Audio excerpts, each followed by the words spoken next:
Hello everyone, ESO Feanor here.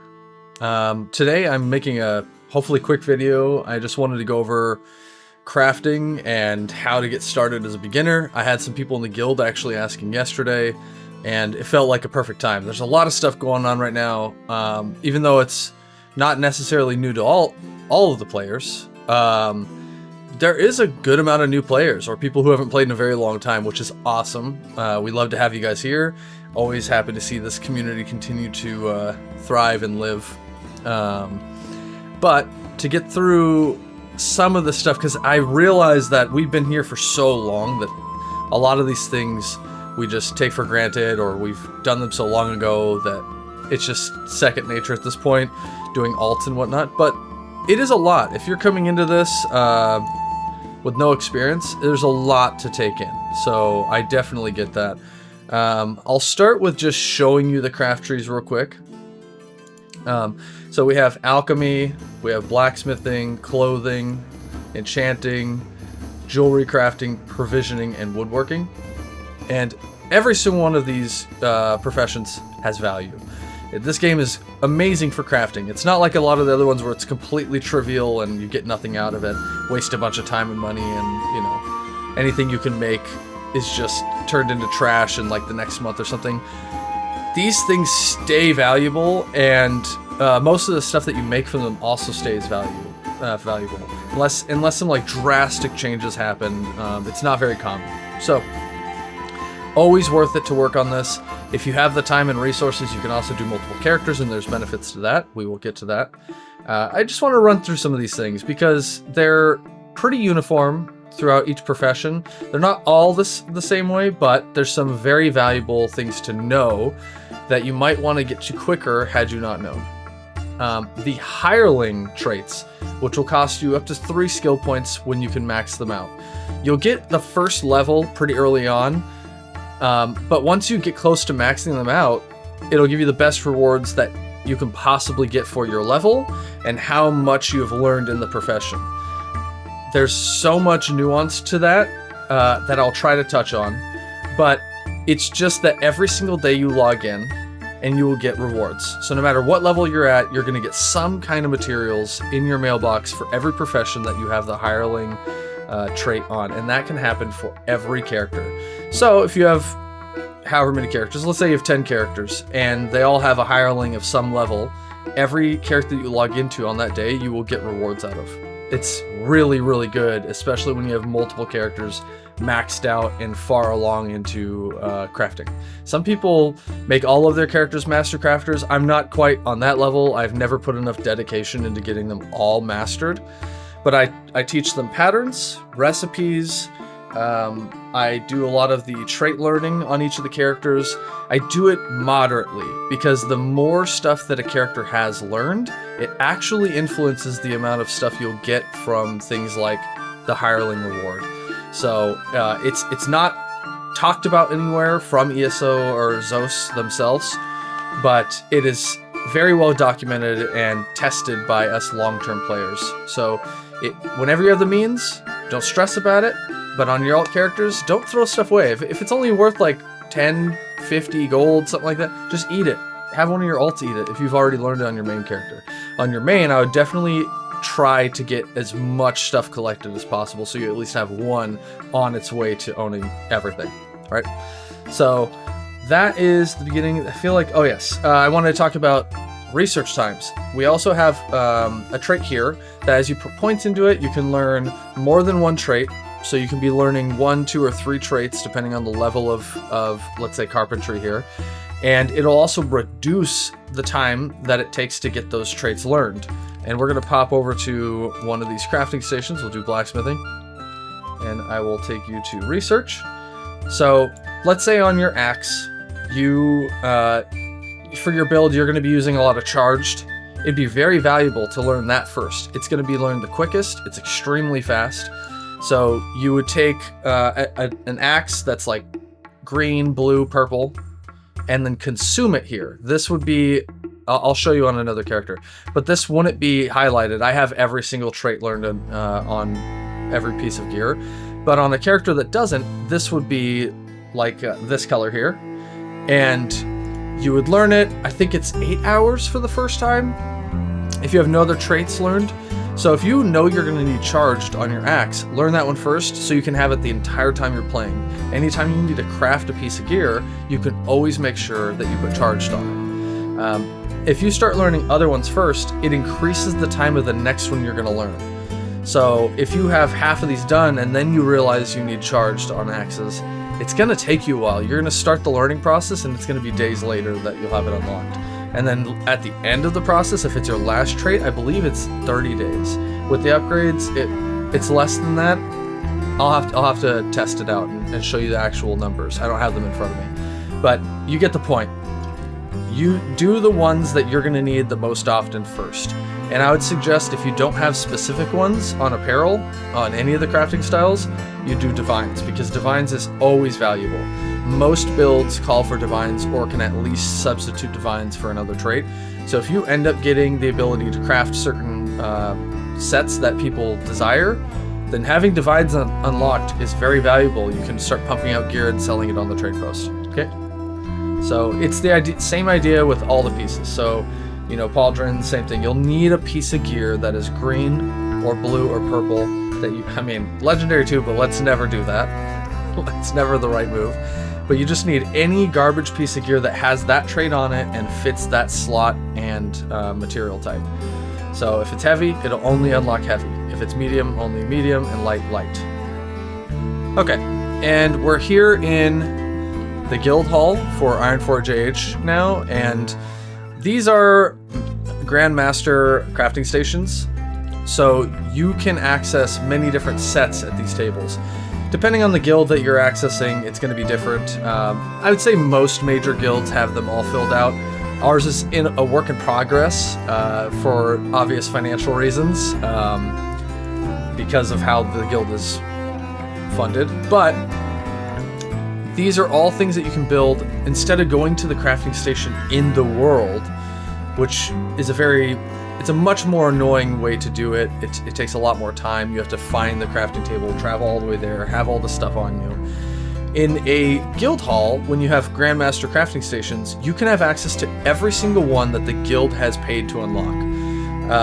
And I have made sure to pick some of the most popular ones, and I am going to continue to unlock more. I have more to unlock currently that have been funded. I've gifted another like 8, I think, and then I've gotten donations from other players that has unlocked another 3 or so. So we should be unlocking some more here. I'll try to get the newest ones and the most popular ones done shortly.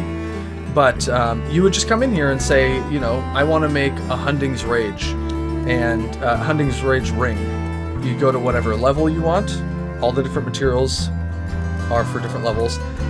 You want to make sure when you're doing the last one, it starts at 150 CP. You want to push the plus sign, or else you're going to be really upset if you make a whole set of gear, upgrade it and everything, and realize you did it 10 levels lower than you wanted. It does not start on 160, it starts on 150. And then you will have every trait that you have unlocked available down here, as long as you have the materials. So this would be after you've already trained each of these traits, like infused at the jewelry crafting station, and it's unlocked. You come here with an Nerubic Amber, and then you would be able to put it on this ring and craft it no problem. Okay?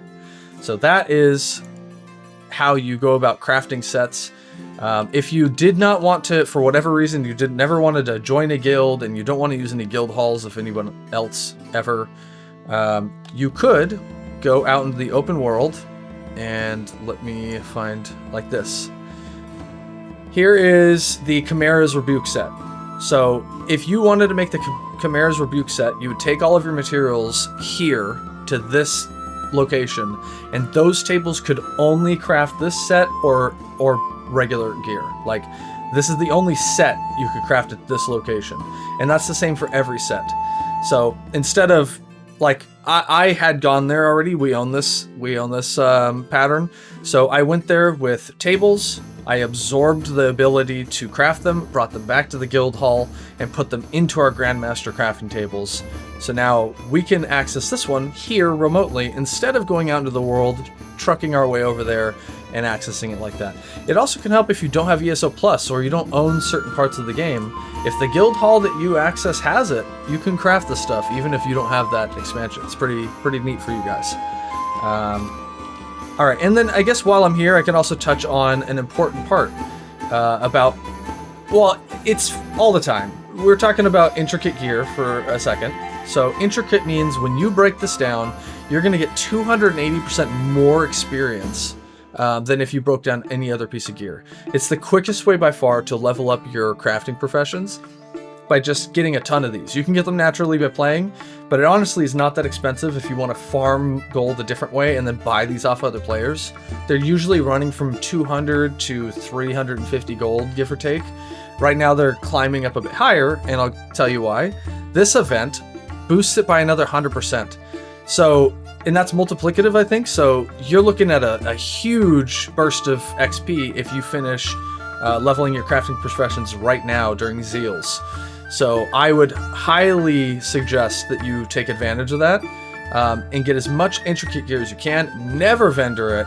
Always break it down or sell it. If you're done leveling your professions and you're only doing your one character or all your characters are done, make sure you sell it. It doesn't seem like a lot, but even someone like me who has quite a bit of money, I sell 100 of these and that's 30,000 gold. It's not that bad. I have more trade slots than a lot of people, so if you only have your one character or your one account's trade slots, then maybe it's not viable for you, or maybe you want to sell them in bulk, like posting them in trade. Maybe you want to gift them to your guildmates. But I would just say, don't throw them away. Make sure they're getting some use, whether it's through gifting them to people or getting their money out of them. I would definitely suggest that, especially with jewelry. Jewelry always goes for more, like 750 to 1,000 gold. So that definitely adds up. Because, yeah, 100 of those, 100,000. So yeah, that is the intricate stuff. I will put a thing up showing that we are getting 100% right now, and you guys have until the 8th. So you've got a little over one more week, if you're watching this video right now, to boost up your crafters, okay? I would suggest doing it, because you'll have a very slow trek later if you decide to put it off for a month and you're like, man, I could have done this 100% faster. That would suck, okay? So hop to it, get on your crafting, okay? Going to the next part. Actually, I forgot. I was about to move on, but I wanted to talk about instant research, okay? So right now during this event, you might have gotten some of these because they're not that uncommon and they're not that expensive these days. You can get a stack of these, and then every single day you can use them. Once it has a 20-hour cooldown, so every single day. And if you really min-max it, which I did back when I had used these, you could get on at the 20th hour, and then you're actually getting more out of them over time. Like, you'll get it done a little bit faster. You could really cut it down a little bit more. But if you want to be a little more casual about it, you can use one of these a day on each profession and skip a day of your trait learning. So whatever the total is of how long it takes you to craft, which I will have in this video, you can cut it in half. Then you get stuff from events. Like right now I have 45, which is a waste. I have 45 one days and these have no cooldown. So I really could just skip a character 45 days ahead if I wanted to. I probably will use these on a couple of my alts that are behind a bit. It's just not direly necessary because I have a master crafter. It's just not the most important thing to me. There's also these per craft pages as well, similar to the other ones, but no cooldown when they're bound. The ones that cannot be bought and you can only earn, they do not have a cooldown, so however many you have, you can just use carte blanche. There's also a 7-day one. It might be a higher one, but yeah, those usually cost crowns. They rarely have them as a reward, but that's pretty amazing. So if you're on that later stage of training and you're waiting days or weeks for it to conclude, and you pop one of those on, that feels really good. So keep those in mind. Don't lose them in your bank and forget about them. They might be important, but try not to use them incorrectly. Like if you have a trait that you're learning and it only has 3 days left, don't use a 7-day on it. That'd be a horrible use. And if you use an instant all research, make sure that it's going to benefit all the crafting styles. That's going to do all of them at the same time. okay? So be careful about that. Check them, time it correctly. Try to keep your traits learning around the same time so you can do it daily at the same time and you're not losing out on one of the professions to the other. So right now I'm going to talk to you guys about an add-on. There's so many add-ons and there's tons that are useful, okay? But we're going to go ahead and type in Trait Buddy. And this is an add-on that I have installed, okay? So you can see all of my characters down here, and if it were your account, you'd be seeing all of yours. And this is all of the different professions that I have and which traits that I have or haven't learned on these characters. So let's go to Suji, for example.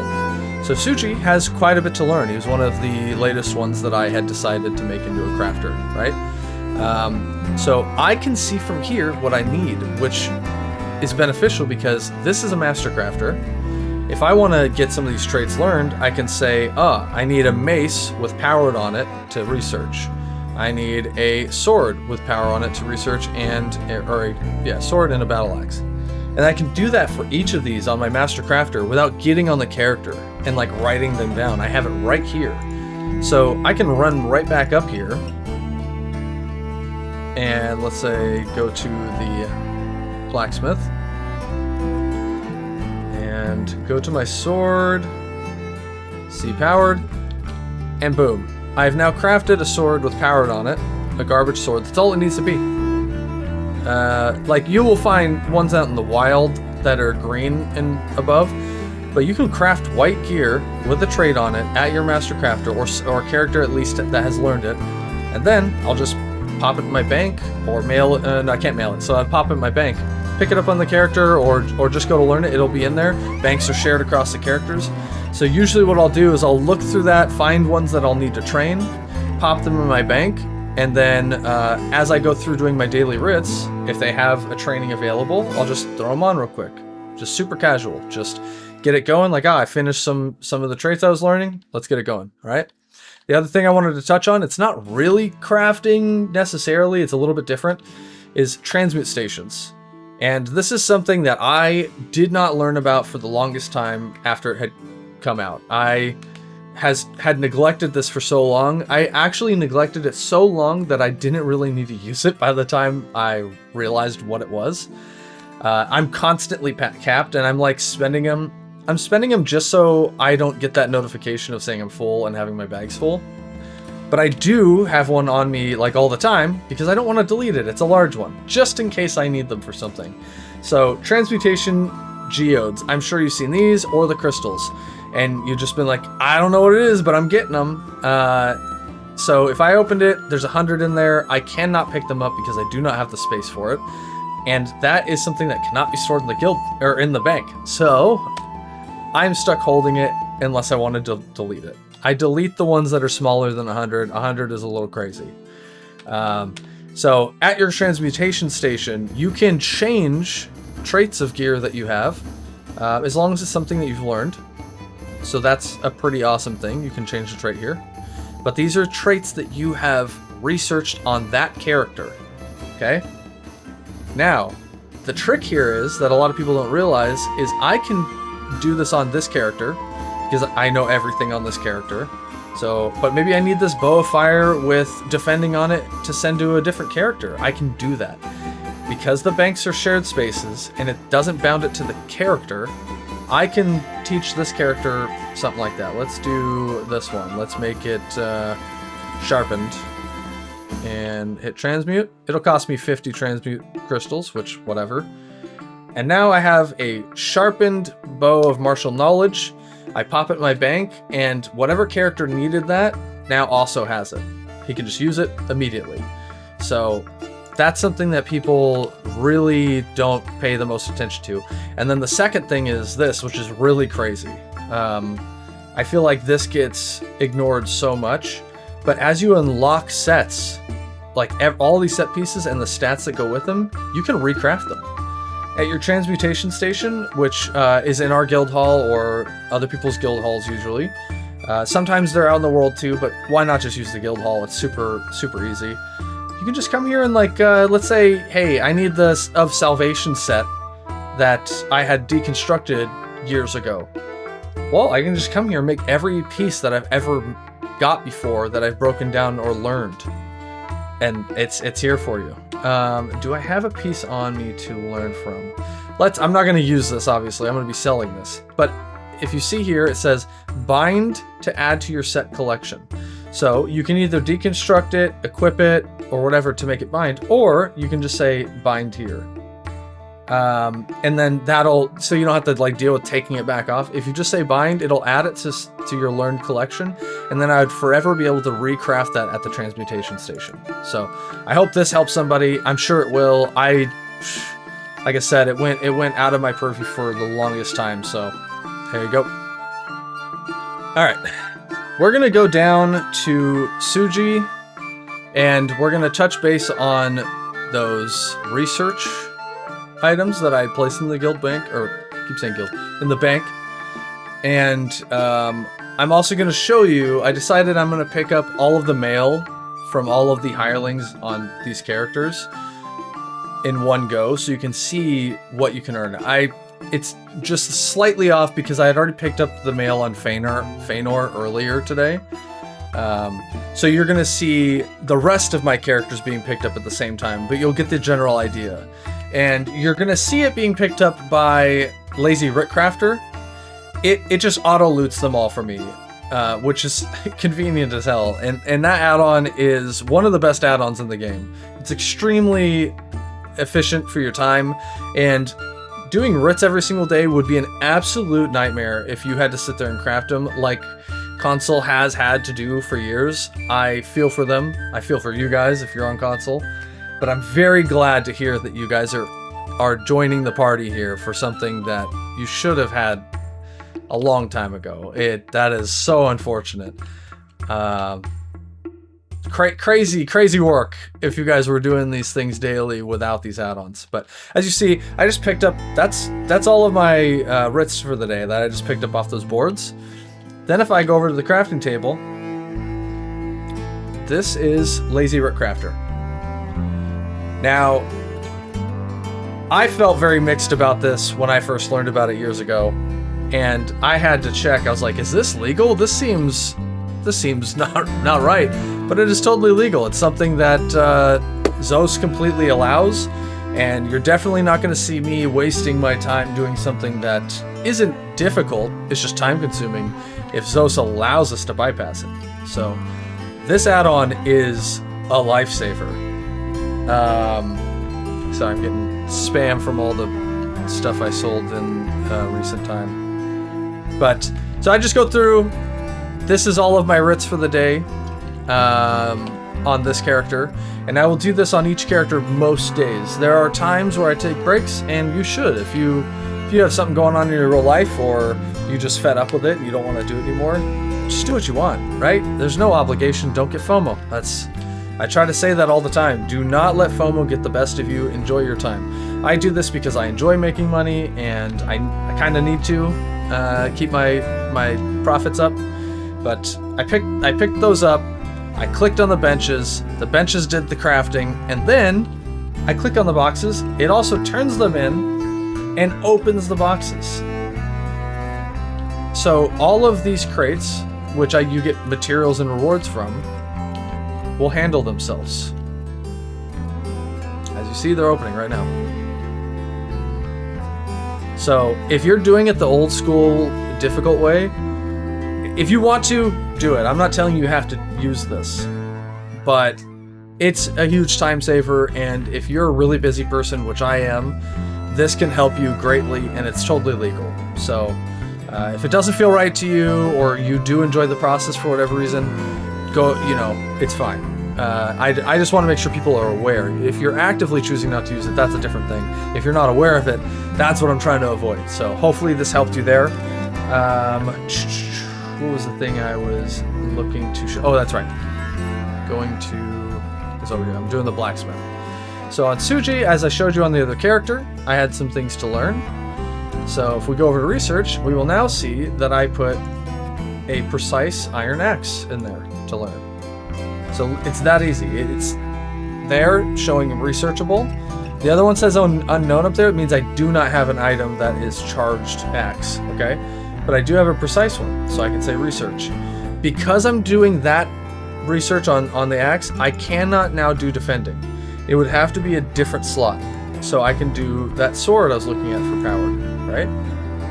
Okay, and then because I have the third slot unlocked in the trait tree, which I'll go back and look at, I can also do the iron battle axe powered. So now my research is taken up for 5 days and 9 hours here, 10 days and 19 hours, and 5 days and 9 hours, okay? I will not have to worry about this character on its blacksmithing for at least another almost 6 days. So it's hands off, you just leave it alone unless you're doing your main character and want to rush it. That's when you'd pay attention to the skip pages, the instant research pages, and do that once a day as long as it matches up with how many hours that you need done, okay? Oh yeah, I want to go back in there and show you one more time. So we go to craft, we go to blacksmithing, and it's this one, okay? So that's what's allowing me to do 3 items at once and is reducing the time. The other thing I wanted to show, this will not be here if you are not a max level character, but it doesn't take that long, so I imagine most people watching this video will have unlocked champion points to some extent. In your green tree, there's a lot of utility things and things that aren't always the most important, but for crafting, there's some pretty nice stuff in here. Inspiration. This is huge, especially right now. So you're gonna boost your amount of XP that you're getting, your crafting XP, by 30% if you have this unlocked. And you don't need to slot it up above. This is one that is just passive. So as soon as you get 45 points in there, you're getting that. You can just do 10 or 20% if that's how many points you have, but obviously 30 would be the best. And then meticulous disassembly helps you get more materials and a higher grade of materials out of the things that you're breaking down. So this is a very great thing for you to rush if you're a crafter. I think that's kind of it. Like there's some, like, you get gold increased, which helps everything, including like your turn-ins from the daily roots and whatnot. But as far as like actual crafting stuff, we're talking these two right here. These are 2 major things that you really want to get going if you are heavily into crafting. Now I'm going to pick up the mail that I was telling you guys about, and you'll see it auto-fetching it all. These are all of the materials I get just from one daily login. And it's missing one character, like I said. Feanor's was already picked up. So I just got all of that stuff simply for logging in today, and I will get another load tomorrow. It often has legendary materials. Not on every single character. I will usually get like legendary materials on 1 to 4 characters, like 4 is on a good day, and they drop in stacks at times. Today is a pretty bad day, to be honest. I don't know what I got on Feanor. I don't remember. But it's even on a bad day, that is just tons of free money. You saw the amounts that my add-ons break it down to be on the side, on the right of the item. And when you add that up daily, and it's just accumulating in your bags and taking away from what you have to farm to be able to craft your stuff all the time, eventually mats become something that you don't really stress about. You'll always have stuff. You always have things to craft. Or if you don't want to craft, you're just getting things that you're going to sell in bulk later. No matter what, you really want to be doing that. So I am going to pick up my mail real quick, and then I will swap over to the next subject. Okay. I'm going to talk a little bit about the practicality of crafting, especially while you're leveling. Because I've seen plenty of mistakes happen, and even people doing other players' favors. I hate to see very inefficient work, because it would be more beneficial to help people in a more tangible way with longevity, okay? So it's great if you can get gear crafted for you. I do it for plenty of noobs. And if you can get gear crafted for you, it's going to last you for a while, even if it's just green, or if it's blue, or if it's purple especially. Do not make gold gear that's under 160. It is such a waste of money. For the amount of benefit that you get, it's not that big, and that is a huge expense. So if you're not CP 160 and making CP 160 gear, do not touch gold. Save it. You will thank me later. You're gonna need that money, or you're gonna need those materials.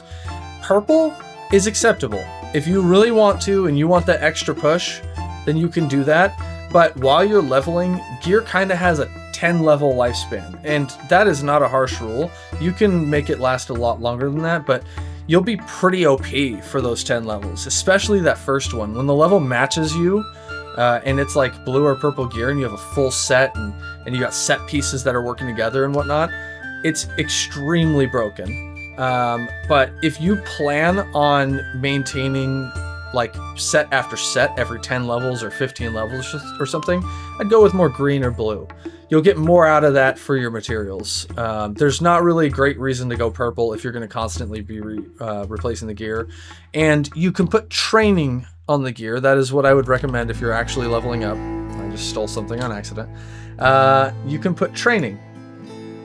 And when you put training on a piece, I guess it says there. So increased experience gained from kills. And you'll get, I think it's 7% at green. Either way, it goes up. But you can get a decent chunk, even if you just have blue gear, all of it has training on it. Just get a full training set and get up to your 10 to 15 levels and then make a new set of gear, or have your friend make you a new set of gear if they're a master crafter and they can make any set available, okay? So that'd be my advice. Don't waste all your materials going overboard when you're leveling a brand new character. Maybe if you're in the high CPs, you can go with a purple set, and that's a lot more reasonable. But do not go legendary anything below 160. I've seen it so much, and I just feel bad. I feel like if people knew more about what they were wasting, they would be wary. Also, speaking of upgrading, in these trees you will have this. So in most of the trees you'll have something that increases the chance of upgrading an item without utilizing as many materials. So if I didn't have this on, I think it might be 16 of the legendary material to make one legendary item. With this fully upgraded, it's only 8. So it cuts my cost in half, I believe. I have never made something crafted something without that perk, and it's been forever since I've even seen it low on any of my characters. But definitely do not craft legendary stuff unless you have these perks all the way up on the character you're crafting them on. That's another massive waste. Okay. Oh, and something that I forgot was even an option is if you're improving something, I totally forgot that you have the option to reduce the improving material and get a chance to fail. A chance to fail doesn't just mean like, oh, you wasted that one material and then you try again, because then you could probably game the system. It means that item's gone. So let's do it with this. Let's pretend I'm going to try to improve this while losing one. It says, if this attempt fails, Void Steel Maul will be destroyed in the process. And I've been reminded recently by a newer player who attempted to save materials and lost their weapon. I crafted them a full set of gear that was far better than what they had before, but that won't happen all the time. You will not always have a random Feanor around that's gonna like drip you out, okay? Let's try this. Okay, it worked. I'm gonna go again. Let's reduce this down to 1. Now, because this cost 3, it's reducing the chance even more. Okay, there we go. Improvement failed, makes the breaking sound, it is gone. You would hate for that to happen to your purple item or purple item trying to go legendary. You're gonna waste any of the legendary materials you're trying to use, and the item is dead, okay? So do not do that. Just wait, or get help or something. These two bad boys right here. There is no intricate gear. This is potions and enchanting. So because there is no intricate gear, there are different methods of power leveling this. So for enchanting, you do not want to sit here and try to craft a bunch of enchanting runes. Okay, it's going to go so slow, and you're going to use so much materials. And some of those materials are extremely expensive, even the lower ones, just based on rarity, okay? What you really want to do is either get assistance from a guild member or a friend that has theirs already up, or you're going to have to save up gold and buy runes. But you will buy max level purple runes, because that is the cheapest way to get the most bang out of your buck. I can't do it on this character.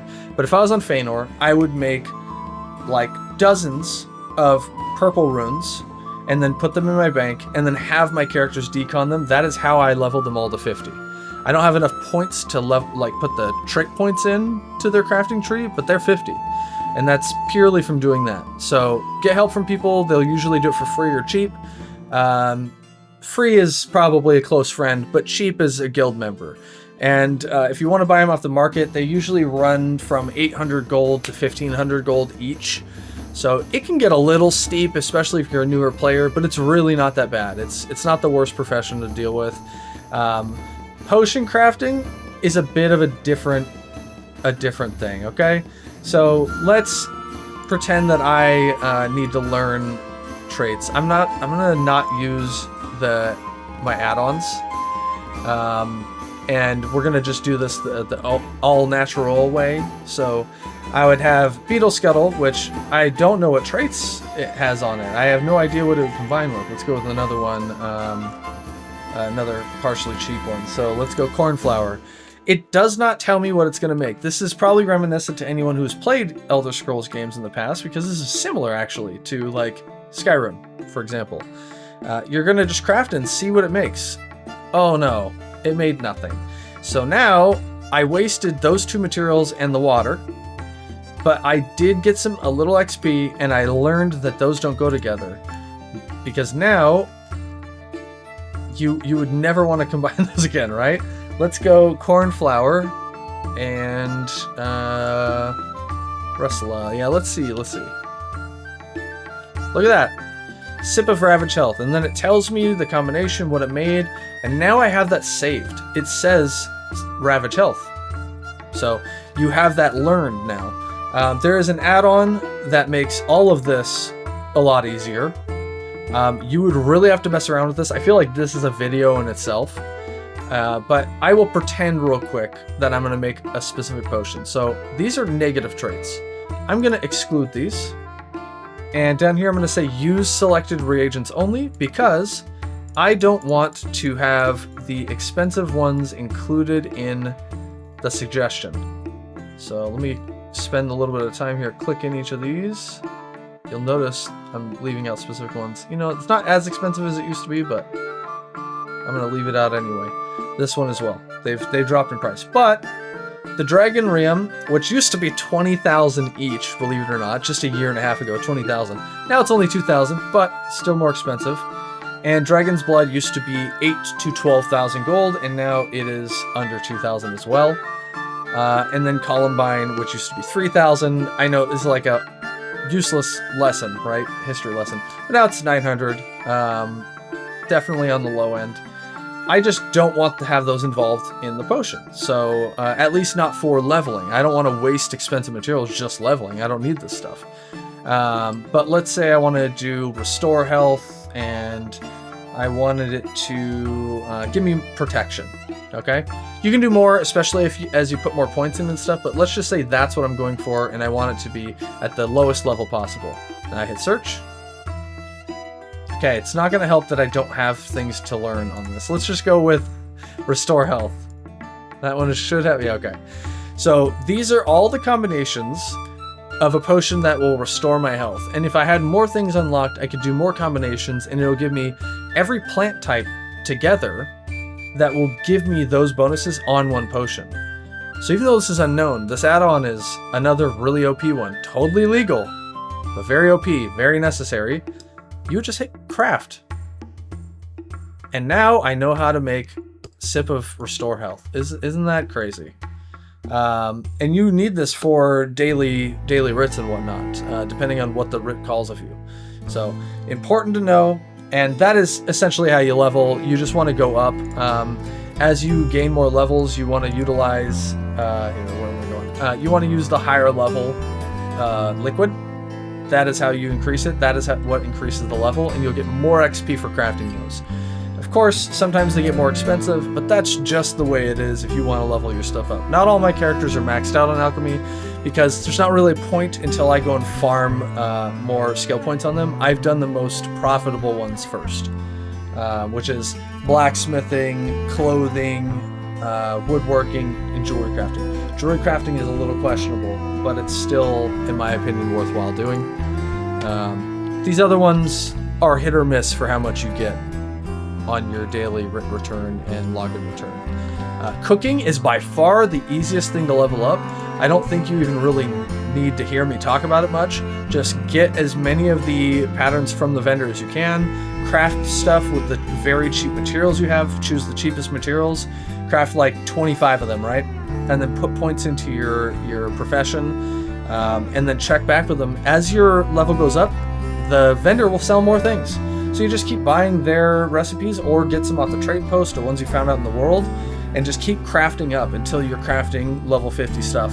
And then that's it. You'll literally, I've leveled up cooking profession in like 5 minutes, I think. It's ridiculous. When you have everything ready and you just plow through them, super easy.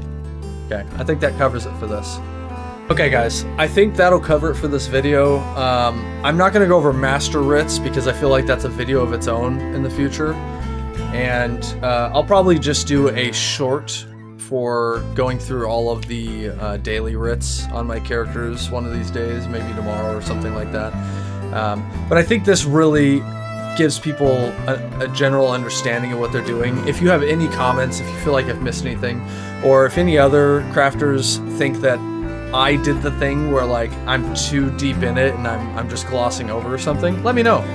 I am definitely not infallible, and I could be missing something that could help newer players, and that's all I want to do. I want to make sure that people are really set and ready to go from this. So yeah, let me know. Tell me if you need anything else. Tell me how you felt. Tell me if you learned something. I'll see you guys in the next video. Peace.